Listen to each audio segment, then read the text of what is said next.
के लिए बहुत बहुत स्पेशल डे है, क्योंकि आज हम लोग एक ऐसा गाना रिलीज़ करने वाले हैं जिसमें हम लोग मेरे ख्याल से आई वुड से कि हमारे शायद पास्ट लाइफ कर्मा के फल है, कुछ अच्छा किया होगा जो इस जन्म में आई के साथ हम लोग एक ही फ्रेम में दिखाई दे रहे हैं और उनके साथ हमने एक गाना किया है और ये गाना आज हम आप सबको दिखाने वाले हैं। और हमारे लिए बहुत बड़ी ब्लेसिंग है कि आई आज बर्मन दा का बर्थडे है और can we have a round of applause for that. So we have in fact by default आज हमारे लिए डबल ब्लेसिंग है कि आई यहाँ पे आई हैं। आज बर्मन दा का बर्थडे भी है, इतना शुभ दिन है और आज वो अभी एक इवेंट अटेंड करके यहाँ पे हमारे साथ इस इवेंट में हमको सपोर्ट देने के लिए ऑल द वे यहाँ तक आई हैं, तो ये हमारे लिए बहुत बहुत बहुत बड़ा सौभाग्य है। आई सबसे पहले तो आप प्लीज़ कुछ हमारे लिए नहीं, बस जनरली आप लाइफ के बारे में हमें 2 शब्द बोलिए प्लीज़।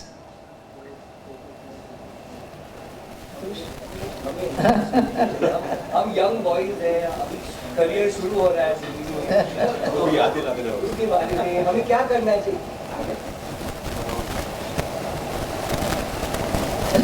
फंसा दिया है ना। मैंने बोला था मैं बोलूँगी नहीं। अच्छा, आपकी आवाज़ सुनने के साथ चाहे आप बोलो तो भी उसमें से सरस्वती माँ की झलक दिखती है। नहीं, ऐसा कुछ नहीं। बहुत साल हो गए, मेरा ख्याल है पहला शो इनका मैं गई थी देखने के लिए जो फिल्म सेंटर में हुआ था। और फिल्म सेंटर में इन लोगों ने बहुत ही अच्छा डांस भी किया और गाना भी गाया और बहुत मुझे अच्छा लगा, क्योंकि मैं ज़रा पुराने ज़माने की औरत हूँ, जैसे इंग्लिश पिक्चरें मैं बहुत देखती थी और उसमें जो गाने होते थे जैसे डांस करते थे वो मुझे पसंद था। वैसा इनका जो था और गाने हिंदी के थे, इंग्लिश नहीं थे और गाने बहुत खूबसूरत थे। तब से मैंने उनको देखा है। फिर बीच में कुछ हो जाता है, लेकिन ये मेरे पास आता रहा। ये मेरा पोता है चिंटू भोसले, मतलब चैतन्य भोसले, चिंटू चैतन्य महाप्रभु। और ये सारे ही सब मेरे सारे बच्चे हैं मेरे। और इन्होंने जो किया और बहुत साल तक इनका बहुत नाम रहा, लेकिन बिखर जाती हैं जब लोग बिखर जाते हैं तब काम खत्म हो जाता है उसमें।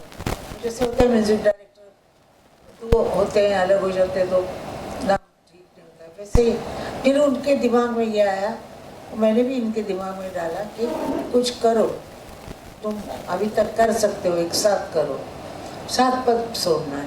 अगर साथ छूट जाता है तो घर बिखर जाता है। तो ये आज साथ में आए, मेरा शूटिंग भी किया है इन्होंने जो आप देखेंगे। और देखिए, मैं इन लोगों के साथ ऐसे जवान तो हूँ नहीं, लेकिन कुछ किया है मैंने भी। और तो आप लोगों को अच्छा लगेगा, मेरा ख्याल है, मुझे बहुत अच्छा लगता है। जब हम ये गाना देख रहे हैं अपने अंदर भी there was a big break in between of course, लेकिन फिर से एक बार फिर से कमबैक कहना सही होगा कि नहीं पता नहीं, लेकिन फिर भी जो डिफरेंस आप उस गाने वहाँ उस वक्त में देखते हैं और अभी के वक्त क्या 23 इयर्स हुए, 25 में हम लोग सिल्वर जुबली करेंगे, then we'll have a celebration. तो अभी still have 2 years to go. और जैसा आपने कहा कि कमबैक कहना चाहिए या नहीं ये समझ में नहीं आ रहा है, तो मैं यही कहूँगा कि ये कमबैक नहीं है, ये कमबैक नहीं है, this is just another step forward. और हम the band was always together. मैं कुछ समय के लिए नहीं था बैंड के साथ, अब मैं फिर से बैंड के साथ वापस आ गया हूँ। वो कहते हैं कि क्या वो डिवाइन The इंटरवेंशन। prodigal, नहीं वो जो क्या लौट के बुद्धू घर को आए टाइप। So, तो मुझे लगता है Prodigal कि मैं वापस आ गया हूँ और अब मैं उतना बुद्धू नहीं रहा, तो आई वांट ये इजाफा हुआ है फिर 23 साल में। हाँ, तो- so I want to हाँ तो please. 25 years ago largely music जब बनते थे it was with live music, live musicians. अभी बहुत इलेक्ट्रॉनिक हो गया है, बहुत डिजिटल बनते हैं और इतना स्पेसिफिक हुआ है कि digital you can not tell difference कि ये लाइव बजाया गया है या एक्चुअली कीबोर्ड पे बजाया गया है या डिजिटल है, बिकॉज इट्स फैंटास्टिक जो टेक्नोलॉजी है। Because of this lots more music is being made studio में और अनफॉर्चुनेटली लॉट लेस म्यूजिशियन का ज़रूरत है।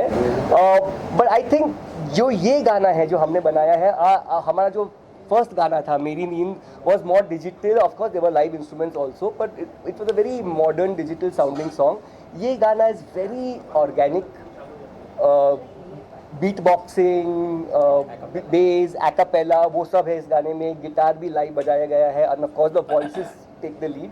तो हमारा भी of course love all kinds of music, all genres of music. हम इलेक्ट्रॉनिक भी पसंद करते हैं, अकूस्टिक भी पसंद करते हैं। This song was specifically this, but हम जो नहीं बदला मैं वो भी आपको बता दूं quickly before we go to the next question. जो नहीं बदला है that we as a band we always believe in melodies. कि गाने में दो चीज़ें बहुत मैटर करती हैं, एटलीस्ट हम एज अ बैंड बिलीव करते हैं कि गाने की लिखाई अच्छी होनी चाहिए, साफ सुथरी होनी चाहिए, उसके अंदर कोई एक बात होनी चाहिए। दूसरी बात है उसका जो म्यूज़िक है वो बहुत सिंपल होना चाहिए, मतलब बहुत जल्दी से ज़बान पे चढ़ जाए। जो आप गाने 70s 60s 50s आई के भी जो गाने आप सुनते हैं, चुरा लिया हो गया, जितने भी सारे गाने हैं, उनकी सबसे बड़ी स्ट्रेंथ है कि वो टाइमलेस इसी वजह से हैं बिकॉज वो बहुत मेलोडिक गाने थे, सिर्फ साउंड्स नहीं थी जो किसी एक कंप्यूटर ने इकट्ठी कर दी थी, तो उसमें एक सोल आता है।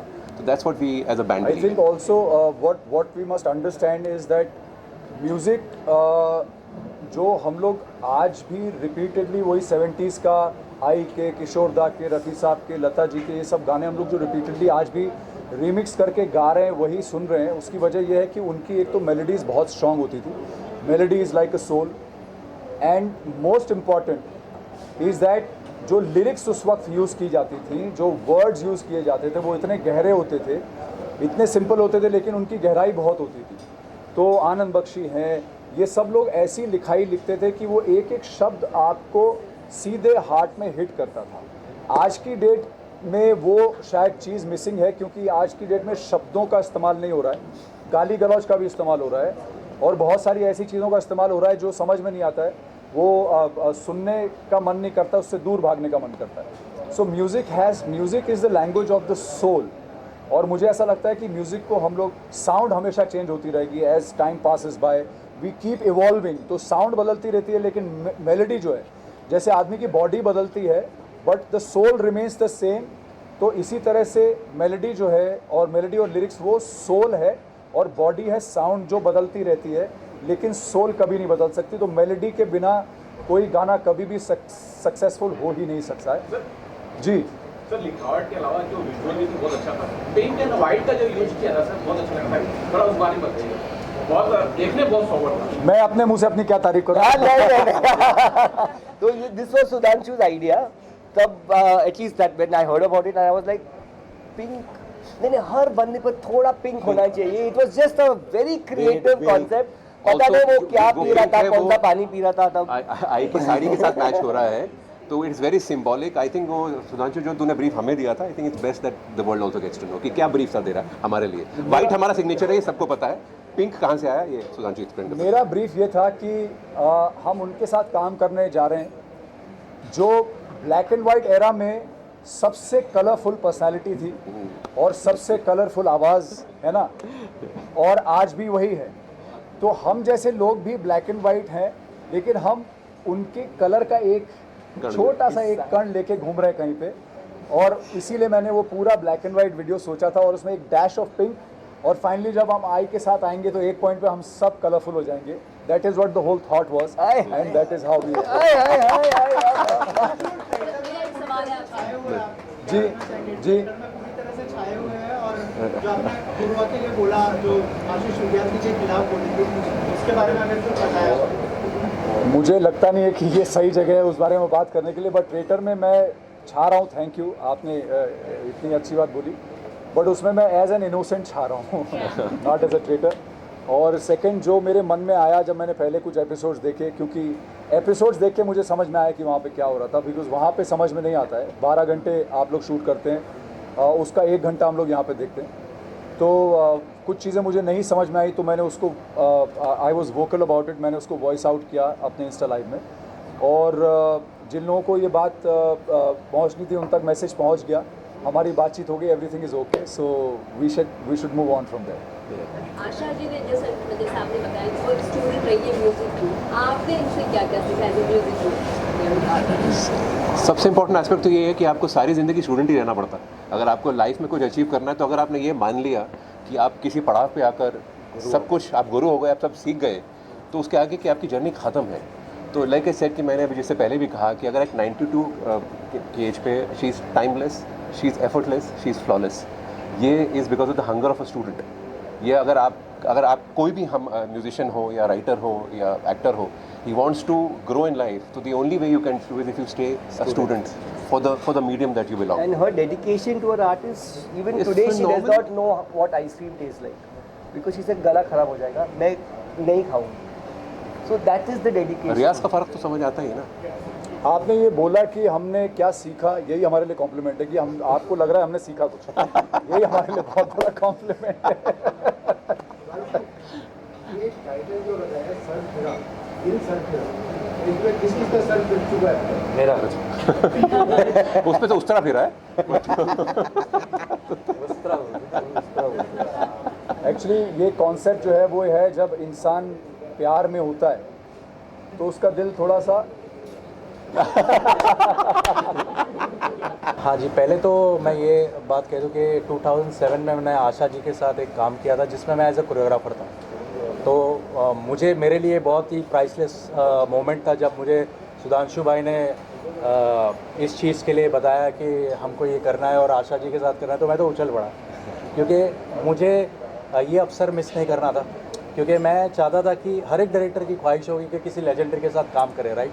तो मेरे लिए बहुत सौभाग्य की बात थी ये, और फिर हमने डायरेक्टली इस चीज़ को बोला कि चलो करते। और मैं बहुत नर्वस था एक्चुअली कि आशा जी अभी कैसे रिएक्ट करेगी, मैं कैसे अप्रोच करूँगा, अगर मुझे कुछ ठीक करना है, कुछ एंगल चेंज करना है या बैठ के करना है, खड़े रह के करना है, तो मैं बड़ा ही नर्वस था। बट जब मैं वहाँ पहुँचा तो जो वार्मथ देखा मैंने, आई का जो स्वभाव देखा, और इतना ही नहीं कि आई ने तभी वो टाइम पे पहचान भी लिया मुझे। जब मैंने उनको गाना दिखाया तो आई ने बोला कि हाँ ये गाना मैंने किया था जो हम लोग ने शूट किया था। तो इट वॉज ब्यूटीफुल एंड मैं बहुत अपने आप को बहुत सौभाग्यशाली फील करता हूँ कि मुझे मौका मिला बैंड ऑफ बॉयज़ के थ्रू फिर से आशा जी को एक बार काम करने का और उनको डायरेक्ट करने का। तो thank you very much, specially Pandey ji, इनकी वजह से हुआ है। तो हाँ, ये सब श्रेय जो है पांडे जी को जाता है। बिहाइंड द सीन्स जो है, फ्रंट ऑफ सीन्स तो आप देखते रहते हैं। सॉरी, आई ने क्या बोला?